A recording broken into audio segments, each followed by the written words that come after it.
AugMentors. I'm Julie. And I'm Jimmy. And we know that great leaders have great mentors. And today we are joined by Tre Cates, a regenerative leader, an entrepreneur, and managing director of In Rhythm. I'm just getting back from the beach, and what better time to talk about regenerative networks than watching waves continually crash hypnotically and slightly aggressively if you have an 18-month-old on the sand. Needless to say, we're going to go through a wonderful interview with Trey, and I was so excited to be able to talk with him about how to connect more authentically with others around leadership.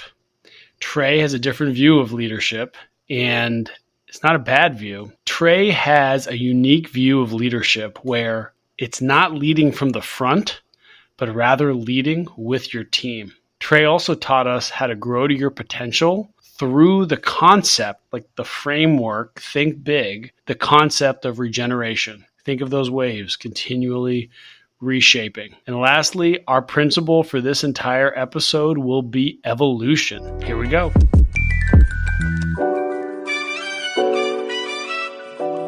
Tre Cates, we are so excited to have you on AugMentors today. Welcome. How are you doing? Great. I'm glad to be here. We are glad you are here too. And Trey, I have been really, really looking forward to this conversation. I was telling Jimmy all about you and your incredible work. I feel like we're so aligned in a lot of the thinking that we've been doing. Or you are so far ahead in thinking about leadership. We are catching up slowly behind you to really think about how organizations can use this regenerative approach to leadership. So Trey is a managing director of In Rhythm. I would consider you kind of a founder of the regenerative leadership movement. I don't know if you'll consider yourself that as well, but we will give you that title regardless, and we are excited for this conversation. But our favorite way to ask guests to introduce themselves is we usually hear that mentors are someone who believed in somebody before they believed in themselves. And we'd love to hear who that mentor was for you and what they saw. Yeah, great question. And I actually consider multiple people in my life that were mentors. And my first one was when I was 13 years old, and incredible man, Chet Haynes was his name. And it was something he saw in me, I'm sure, but it was something that was, as a young man, trying to figure out what does it look like for me to kind of lean into who I was becoming. He just decided that he was going to be a resource for me. For 4 years, we met all the way through high school, or actually from the 8th grade through, I think, my 11th grade. We met regularly to talk through what it meant to be a man, what it meant to be a leader, what it meant to be in service to bigger and greater causes. And that was phenomenal. It actually set me on a path of seeking out mentors for me from that point on. And I have done that every phase or stage or emerging chapters in my life. And so I could mention several. I don't know if we have the time to do that, but that was my first. And I'm still in relationship with him today. Saw him last year and continue to tell him how much of an incredible foundational impact he was on me, and the power of him pouring himself into me. It was phenomenal. Is there a certain saying or mantra that Chet has that often rings in your head when he's not around? That's a great question. I have not thought about that in years. Actually, it's not something he would say, but it was his presence. He was never busy. I was never an appointment. He was always incredibly present with me. And being 14 years old or 15 years old as we did this, I always was like, I never felt like I was being rushed or pushed, or I had something better to do, or he had something better to do. I can just see his face and just like, hey, it's time for us to talk. What do you want to talk about? Or what things are going on? And he was just very present. It's probably the thing that comes to mind. I love it.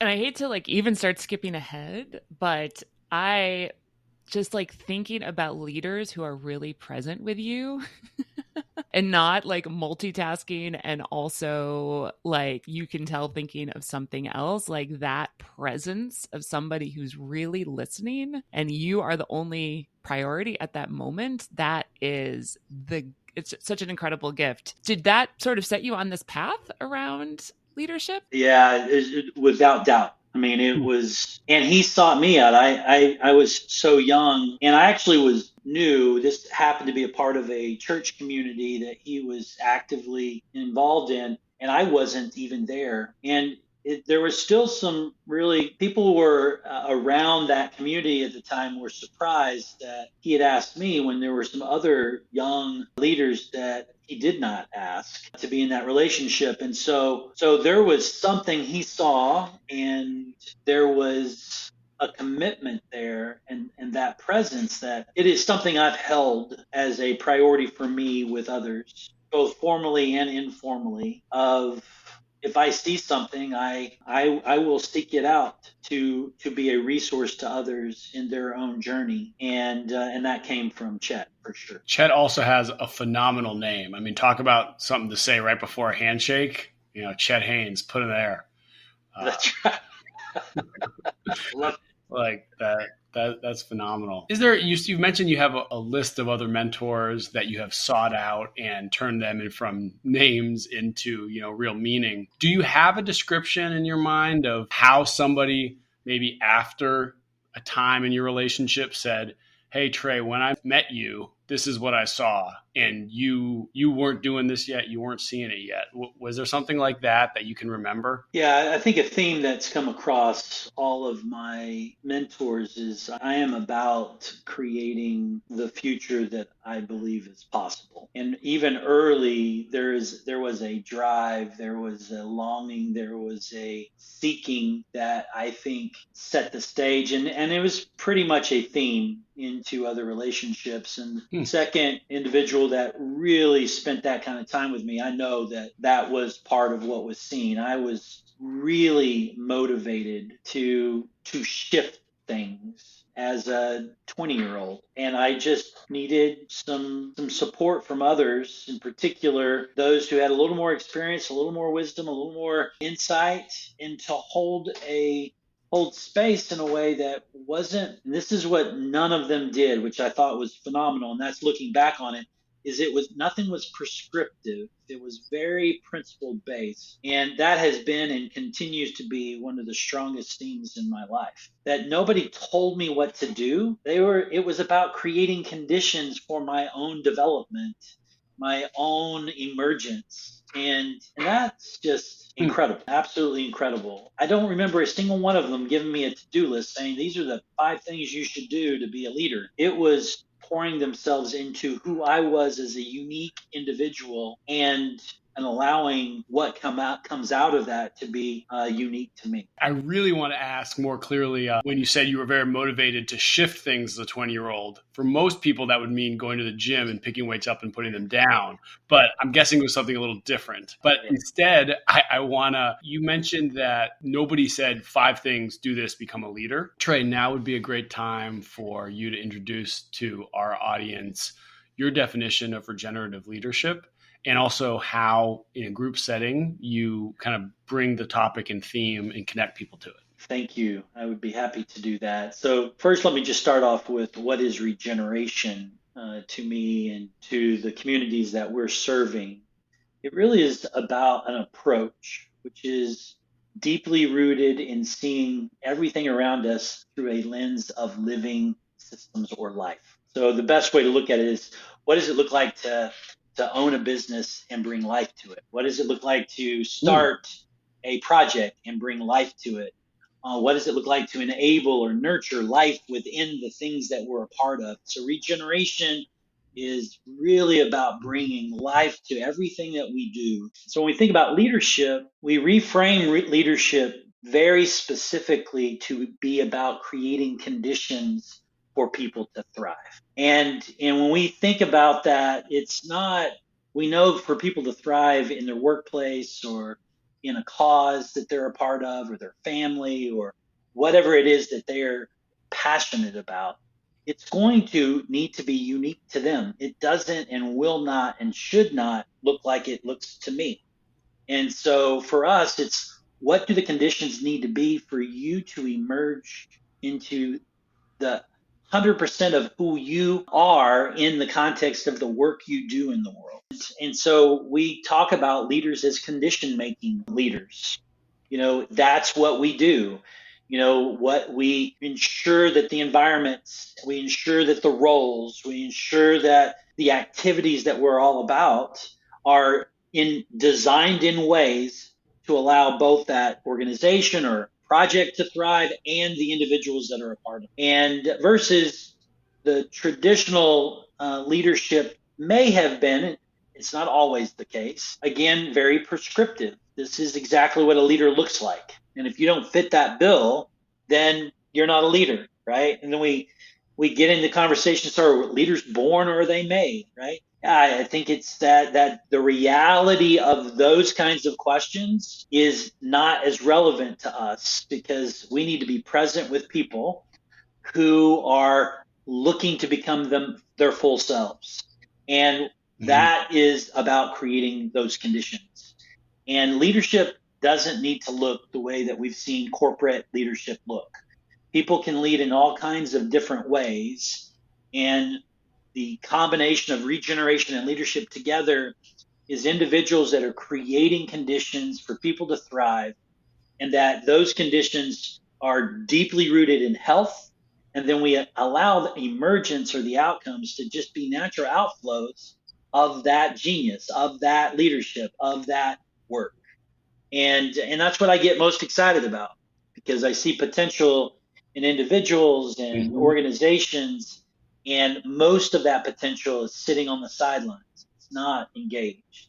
And that's because we've created not the right conditions for that to emerge. And does it feel like those conditions really come from the leader? Like, do you really see the leader as the catalyst? And then when you talk about health, I feel like that's something that we, at least as a leader, I feel like doesn't always get talked about, but is getting talked about more, is how does the leader take care of themselves to be able to take care of everybody else?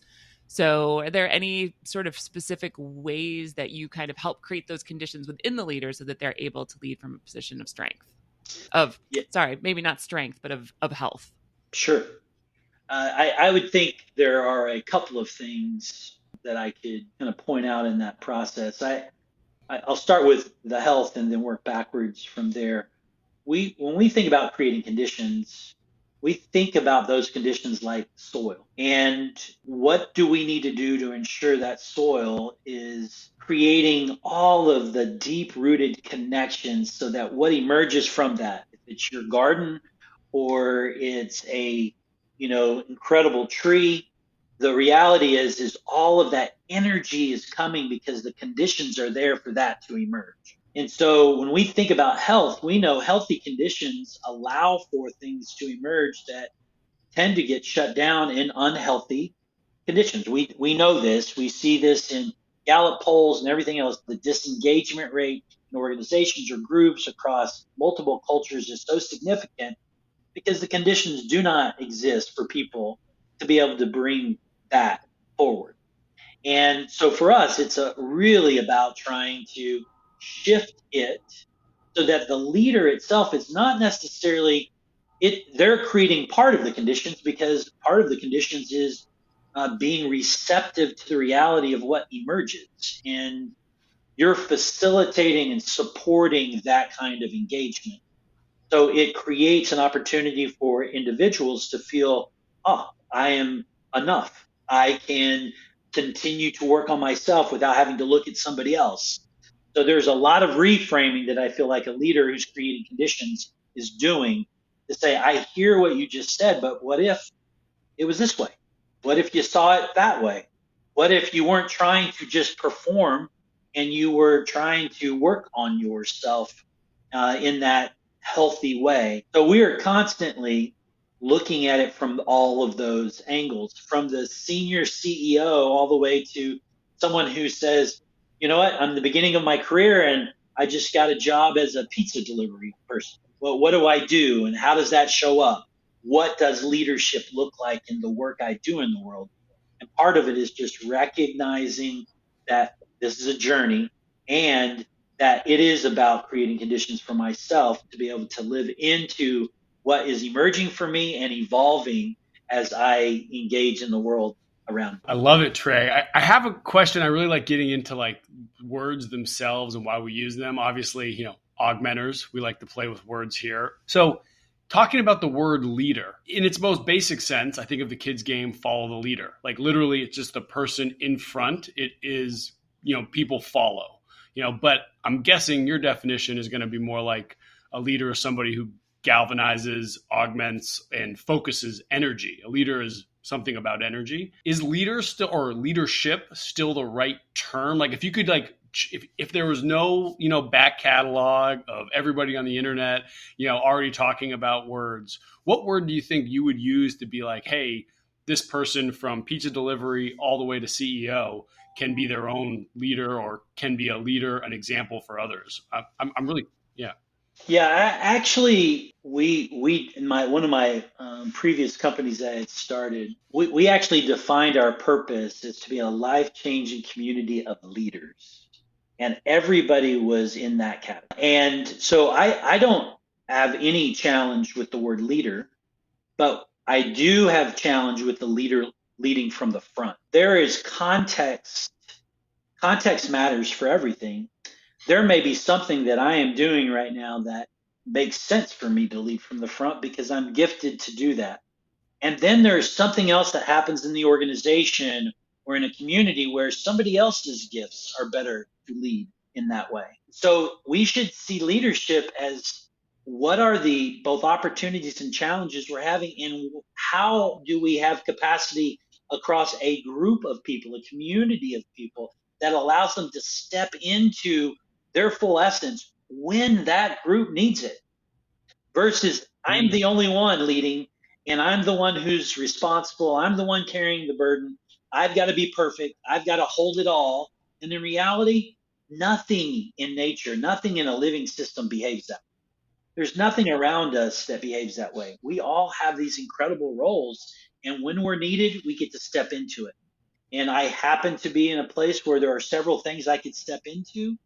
And then there are times when I need to step out and let somebody else step in. I feel like if we had that kind of demonstration of leadership, everything would change. There'd be an enormous amount of capacity for people to say, there is room for me to step in, versus I have to actually step out to lead because there's no room for me. I love that idea that you're saying great leaders need to be able to step out as a condition to be a great leader. I never thought of it like that. And you think about it as it's almost, and depending upon where you are in the organization. So Eat Well Global, my company, we also have leadership as one of our 4 core values. And we have practically since the beginning. And it's always been like the one that we're a little bit like, wait, one is like quality and one's integrity. So like, kind of all the, and then it's like leadership. It's like, okay, well, what does that mean? Like how is leadership in every piece of the organization? And I think what we've been talking a lot about and what I'm hearing a lot is sort of this burnout of leaders, right? Because again, taking everything, holding on to everything, feeling like responsible for everything, taking charge of everything. And the word that we've been using, it's like, we've been just talking a lot about delegation, like in the concrete form of something lands on your plate, who can support you in doing it? How can you empower them to do it? How can they be better at it than you are? How can you get yourself out of a job? How can your team do so well that they get you out of the job? And that is when you are the true leader. But I think, again, Trey, you've talked a lot about this too. Like we have this old notion, right? That we're like, the CEO and you have to have the answers for everything, you have to be in charge of everything, but how do you help others lead? So I think even in concrete terms, the idea of delegation, but of course, we're here to talk about mentoring. So let's hear from you, Trey, a bit about how you see mentoring showing up in leadership within organizations. Yeah, I want to make one comment on delegation, and then let's jump to that. Could we imagine a time where it doesn't come to us to have to delegate? Part of what I think leadership is creating conditions to where not everything needs to come to that leader before it then gets redirected someplace else. And I think that's part of the work we all get to do, is to ensure those conditions allow for that distributed leadership that doesn't force conversations into either a single role or a single individual as a part of that process. And so I love the idea behind this distribution, which to me is kind of the reframed idea of delegation, and knowing that distributed leadership provides incredible resilience, and centralized leadership tends to create an enormous amount of fragility, because if that person can't handle it and they're not in the right headspace when that's happening, we're funneling a lot of stuff through that individual. And I think that's the burden that CEOs and senior leadership have been having to carry for a long time. So anyhow, I just wanted to throw that little nugget before I we love jump that. into. That's really helpful. That's really, really helpful. So yes, I'm sorry. mentoring. Mentoring. For me, this just goes back to my past. Informally, and I say informal because it's really a personal thing for me versus like a part of the organization, is to seek out individuals that I am choosing to be in relationship with that I don't have a formal role. It is a real important, and actually there's a couple of people in our community that have come through different ways and have just emerged in a real natural way. A couple of individuals that I'm spending a monthly time with that I've been doing for a while, and there is no formality to it. They're not paying me. They're not in a role. I am choosing to pour myself into and be available to these individuals. And these are individuals not within your organization. These are correct. individuals who have, fallen from the sky. That's correct. They've shown up somewhere and somehow, as people do. Yeah. And I just, for me, part of me being to honor, it's probably the better word, to honor the realities of somebody doing that with me. I just want to be able to do that for others. It's just like, it didn't come through the normal stream of things. And I love mentoring that shows up, that it's just a reflection of you wanting to support and be in a relationship with somebody else as a part of their own development. And one of the big principles for us as a part of regenerative leadership is this idea of developmental. It's this idea of being able to bring developmental energy, capacity in supporting people's emergence. And that is, for us and for me in particular, so important as a part of mentoring. Is we are trying to in supporting people in their own developmental journey. So if I can do my own reframing, not necessarily on regeneration here, but on regenerative questions, I asked, would you change the word leader? And I think actually I should have asked, what words would you have removed from the association of leaders? And it sounds like delegation is one of those words. Are there any other, kind of classic, like, I don't know, Jack Stack, business terms that you think really aren't productive for storming the castle? Yeah. Say it again, Billy? Storming the castle? Yeah, I have to stop you there. Trey, you'll laugh. It's totally non sequitur. But my wife's name is Heather.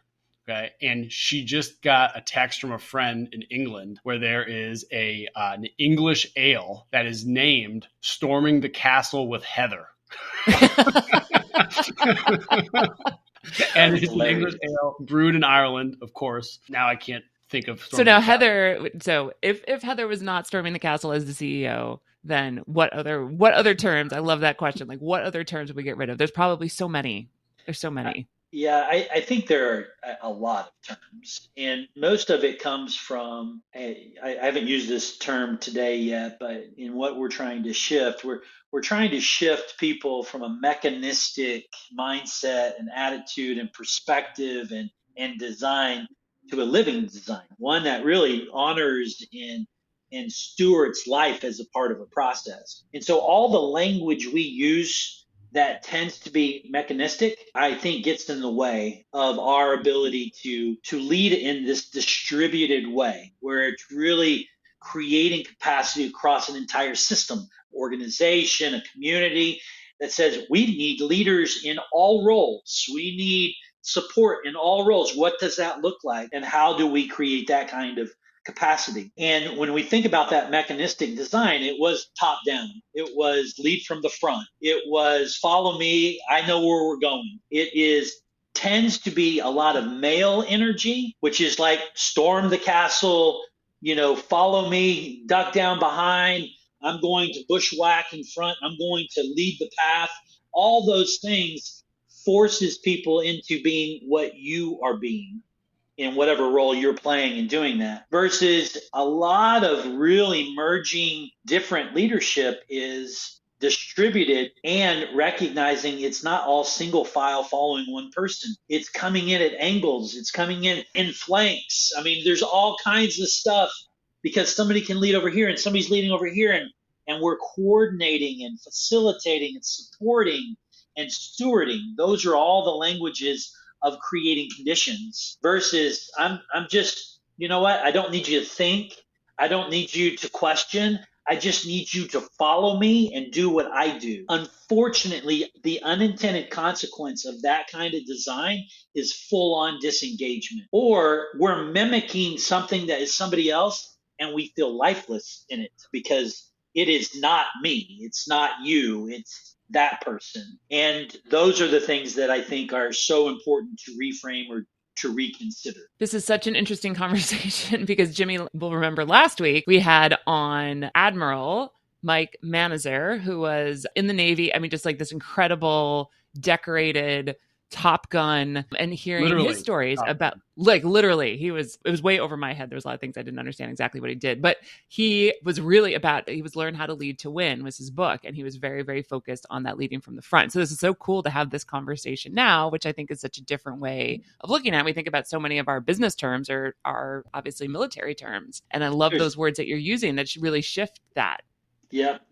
There's another great book, General Stanley McChrystal, Team of Team. You should read that. It will give you an incredible, a alternative view from a military perspective on what's changing in military strategy, on how you have to maneuver in complex situations. And the lead from the front, the, hey, follow me stuff, there are contexts where that can work. There's no question about it. Crisis, something acute is happening. It's okay for a leader to say, I got to step in and do something like that, right? You're on the, hospital bed and you're having a cardiac arrest. We're not going to be talking about the conditions right now. We know what the conditions are. We are going to start doing CPR, right? This is what we've got to do. Yeah. But the majority of things are not acute. And we need to be able to create conditions along our normal rhythms. And in rhythm's namesake was, what does it look like to be in rhythm with those conditions, those life conditions, so that we can have a healthy, engaged, thriving experience, and know that in contexts where I have to make an executive, quote unquote, executive decision, those should be anomalies. They should exist, but exist in very interesting and unique situations versus everything is like that. You're something I say all the time. When people have told me twice in 1 week, an emergency came up, I couldn't be on time. And I say, well, by definition, emergencies are quite rare. So they can't come up more than maybe twice in 1 week, once in your life. Got it, right? Yeah. And what I just heard you say was the follow me as a leader is when we are not in flow, when the community, the organization is not in rhythm. So if you need to always be a follow me leader, you are leading an organization that is continually in some like low level of crisis or like acute pain, acute trauma. And if your organization is always like that, that is obviously not a healthy organization, just like a body where if you're all, So I don't know. No, that's spot on. That's a beautiful metaphor to use, but it is absolutely spot on. And I encourage us to use more of those living metaphors from the body to the planet as ways to be able to inform different language we would use to be able to do that. But it really is, if we want to narrow it a little bit more down, the acuteness is getting in our way. And I mean, you can think about Western versus Eastern medicine in some of the things. We are really good at trauma. And when there is trauma, somebody breaks a leg, we know exactly what we need to do. But if somebody's got diabetes or somebody's got some other issues, we haven't been really good at solving some of those more systemic issues. And I think it's a design issue. I don't think we're creating the right conditions for us to solve those. We're so used to acute, we're so used to trauma that's the only way we behave. And what does that mean? And what could we do that may be different? And I think mentoring and leading in ways that demonstrate a different posture and a different approach, I think shifts everything in one's experience and their ability to develop. Which is your very initial point about Chet, in that what he gave you was presence and not being busy. Every doctor, unless you're spending $100,000 a visit, I presume, is going to be busy and rolling through, and you feel like you are in a low-level crisis and develop a small headache just by going to the office with how fast things go. And yeah, you just laid it out. Of course, that healthcare system would not succeed. That's right. And I keep thinking about energy that you brought up, I think at the beginning when you were talking about Chet. Also, he saw this energy in you, and this energy is what is you kind of, driving basically towards creating things. And that I know I'm very sensitive to energy, or picking up on people's energies. And I think as we're talking about what being in rhythm feels like, you can't like see it. It's not like, you don't get like little checkpoints and then you get 87% of being in rhythm, but when it feels off and when it feels right. So I'm curious, and I can see how that shows up in mentoring conversations, right? When you're really like in a rhythm, or your energy is connected with somebody that you're talking to and you're really hearing each other. Are there specific ways, Trey, that you have to kind of help shift that energy if it feels off, or help people kind of like, if they're coming at you from, their head, they're coming at you like very analytically, and you're trying to kind of get them to not be up here, but to be more in their heart.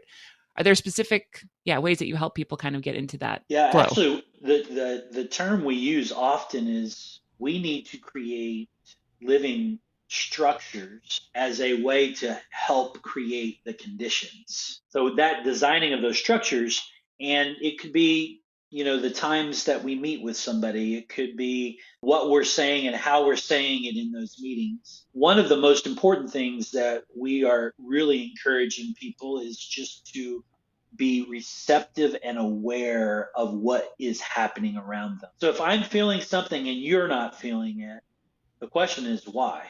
So we really kind of step back and say, hey, what is going on? Why am I sensing this? Is it just me? Maybe I'm having a day and projecting on someone. And that's me being vulnerable as someone who is providing some kind of resource to somebody else as a mentor or not.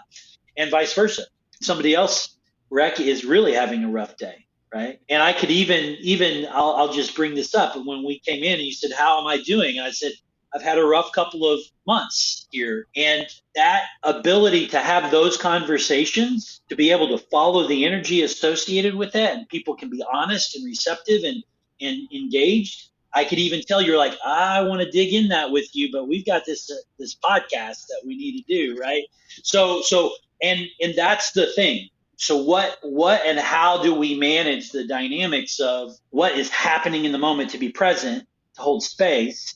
Because those are the teachable moments. Because there are a whole bunch of books sitting on shelves forever about how to do certain specific things. The reality is we've just never really slowed down, because we've been, parts in a cog in a larger system that's all about driving productivity.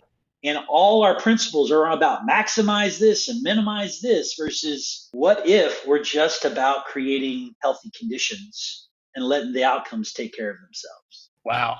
I was going to say that if somebody wants to visualize energy, our listeners should go on YouTube and just look at Julie's bright red glasses, because that's good energy. And that is a way to know you're coming to a place where somebody wants to make sure that everybody's feeling the same thing. That is such a powerful way to talk about empathy, which is so critical in mentoring relationships, without actually saying, put yourself in somebody else's shoes. Because I think that that's really hard, especially as like the focus on being inclusive is so important. It is almost impossible for most people to get into somebody else's shoes. But the idea of just, it's even kind of simpler than that. Just like, are you feeling the same thing as the person in the room? And if not, why? And just ask. If you're really in a relationship and you care about the person across the room for you, they should reply the same way and care similarly, and just be like, why are you feeling that way? There's something about just being human like that, right? So the humans humaning.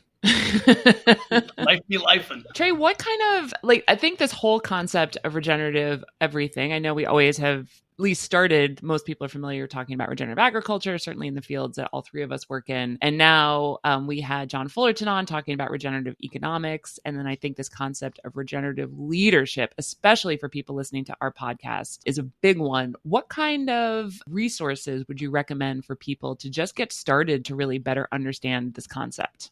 Sure.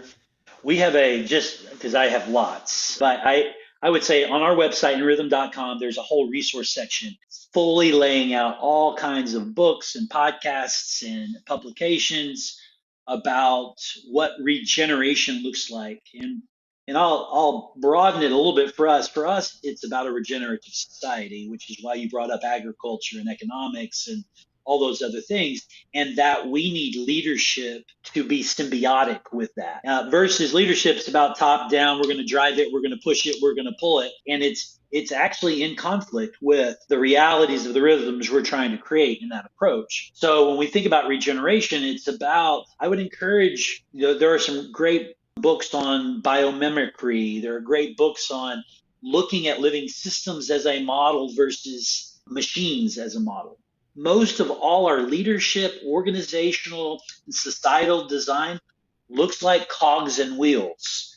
It is all about productivity and efficiency. And those are the two measures. If we're not productive, then something's wrong with, the machine. So let's replace it. If we're not productive, we're not going as fast as we want to go. So we're going to change the efficiency of what that is. For me, leadership and regeneration is about creating conditions for shifts that will be more sustainable, will be longer term and more viable when you think about multiple generations versus our next quarterly earnings. Those are the things that I think we are really encouraging.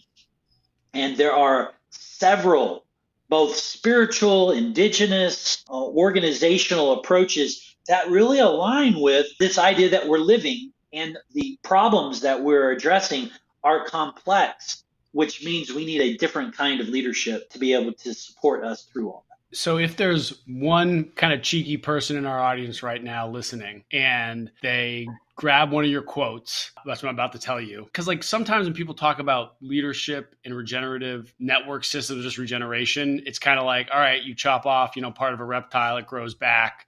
Like, what does that mean? You have the quote on your website by Janine Benes, life creates the conditions that are conducive to life. Time is a flat circle, snake eating its tail, dust to dust. What the hell are we talking about? How do you kind of bring somebody like back to, no, we're talking about humans. We're talking about capacity as organizations to lead ourselves. What's your way to do that? Yeah, one of the things that we help reframe is most of our designs in organizations and leadership is about linear and straight lines, which we know doesn't exist. We act like it exists. We actually report as though we knew that was going, but none of that's true. It's actually, and this is what I tell people, everything that we're about is in cycles and flows. We just need to understand what those cycles are and what those flows are. And we just talked about that energy flow when we're sitting with somebody or we're experiencing it with others. We also talk about cycles. And this is why I think it's so important for us as humans to be thinking about flows and cycles. When we think about cycles, we think about birth, growth, death, and decay. There's all kinds of things happening. And that cycle of birth, growth, death, and decay, that's a biological life cycle, actually creates even more nutrients in the soil when that is in a healthy cycle. And I think when we think about information, organizations, decisions, if we are using that cycle, we're not going to get stuck. We're going to be seeing that, hey, this is helpful right now, but maybe it should die and we shouldn't do that anymore. And it needs to get reorganized so we can give birth to something new.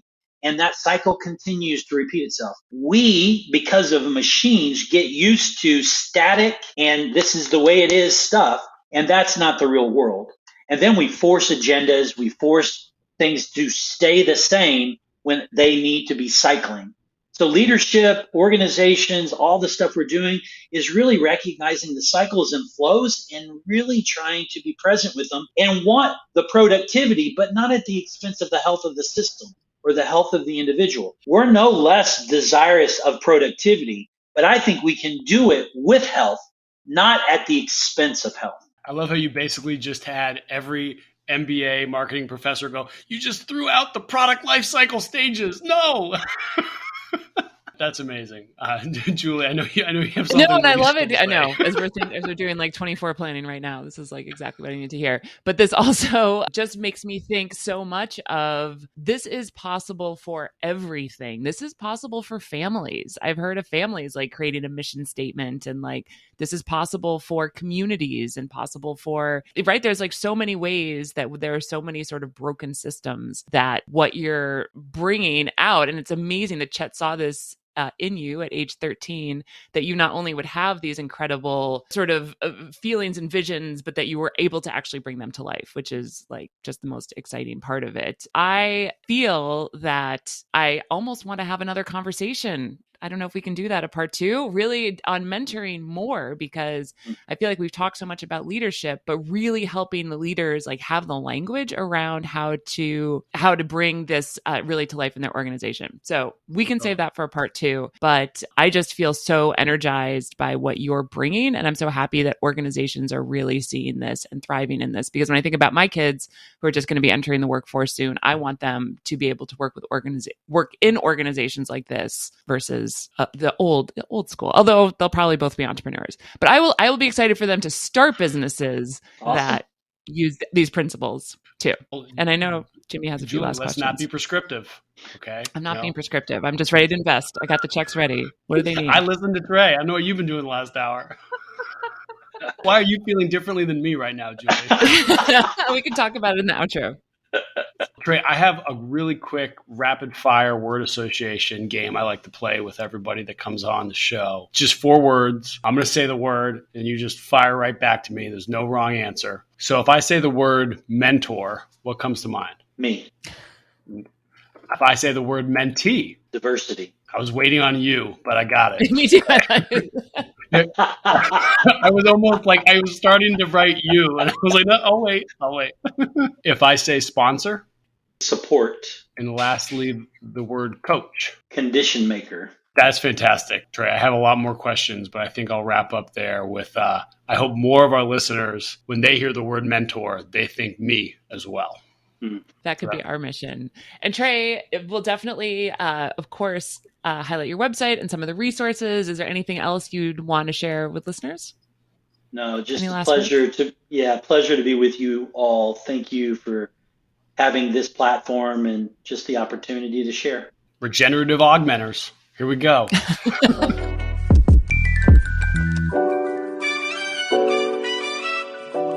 Julie, is your brain on fire right now? Totally, 100%. It has been every time I've ever talked to Trey. And I am so excited that leaders like Trey, like John Fullerton, who we had on before, who is like are really out there talking about this concept of regeneration in everything. Of course, you and I both working in the food industry, we know regenerative agriculture obviously is so hugely part of what we talk about when it comes to doing sustainable food systems. But the idea of regeneration in everything from regenerative leadership to regenerative architecture, regenerative grocery stores, regenerative transportation, right? Like how are all these ways that we continue to keep things circulating and not burning? I was really hoping if I was quiet, you just keep mentioning random industries and saying regeneration.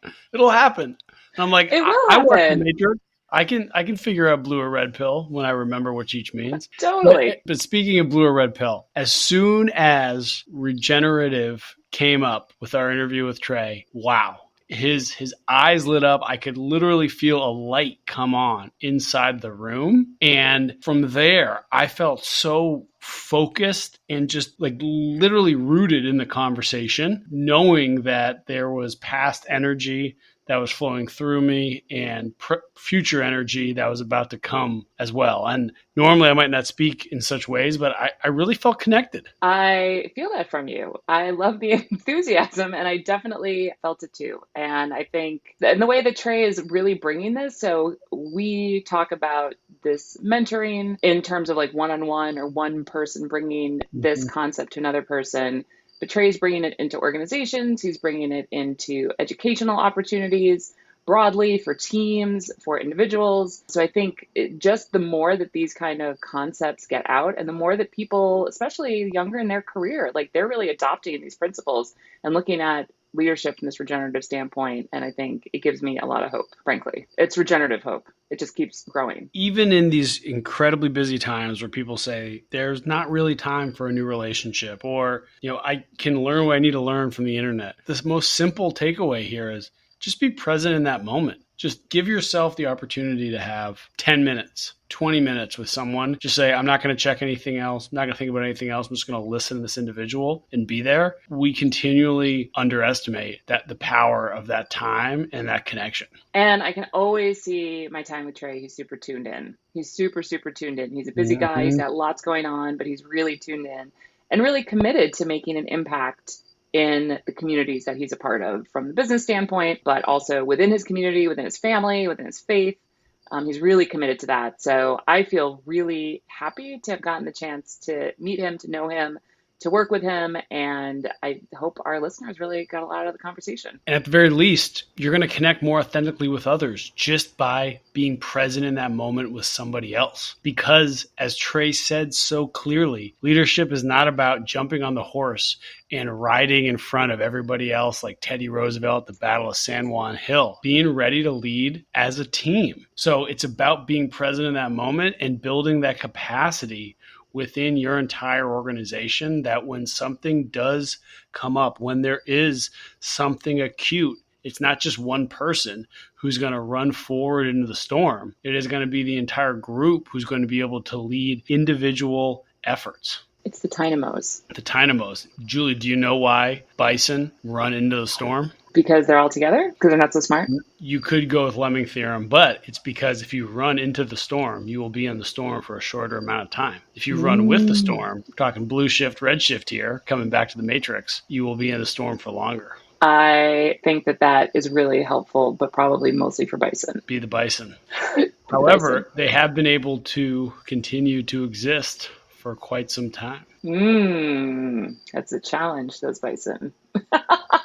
So, I think they're a very regenerative crew. Yeah, I mean, they have played a huge part in American history. And when thinking about growing to your potential, think about how different layers of yourself will always be present. And therefore, the power of regeneration allows you to fit the next mold, fit the next need in your life, fit the next goal in your life by knowing that you can continually be a new self when something new is expected of you. It's powerful, super powerful. Trust. It's trusting you have what you need. And that when you run into the storm, you're trusting your team to get through to the other side. Scary, not easy, but yeah, especially if you have that sort of regenerative leadership perspective where you're all in it together. Because if you think about it, jumping in the front and saying, hey, follow me is almost a cop-out. Because either if it succeeds, you're able to take all the credit because you're the one everybody saw.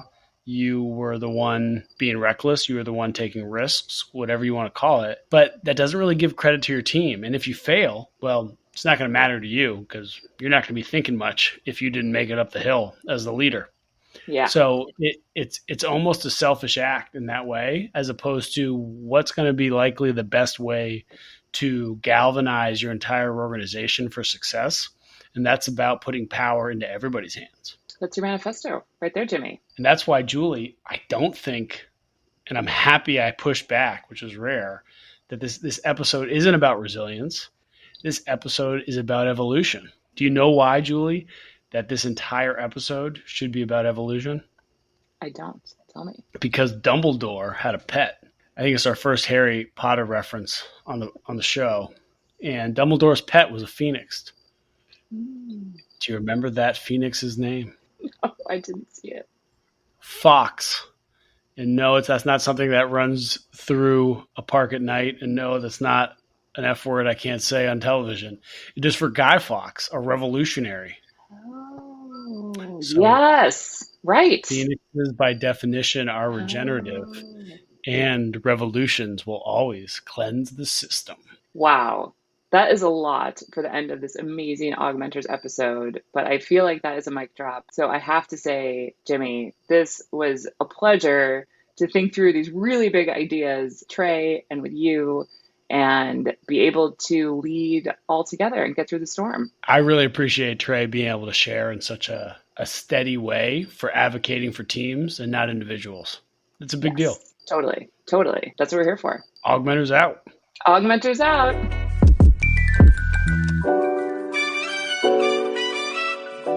Wow, you've made it this far, and we thank you. Hopefully, you enjoyed our episode and discovered new ways to bring more authentic connection into your mentoring relationships. Want to tell them more, Jimmy? Be an augmenter with us. Visit our website for the best interactive mentoring content at augmentors.us. Share our podcast with someone you care about. Like and subscribe. And yes, really, you following our show and writing a review, it's a big deal. Your actions provide us with the resources to continue our undefeated, unencumbered, prize-winning productions. We welcome questions and suggestions via email hi@augmentors.us or on social with our handle @AugmentorsHQ. We are most active and available on LinkedIn and YouTube. Shout out and earnest thank you to our intrepid producer, Erlen Cato. We appreciate you. AugMentors out. See ya.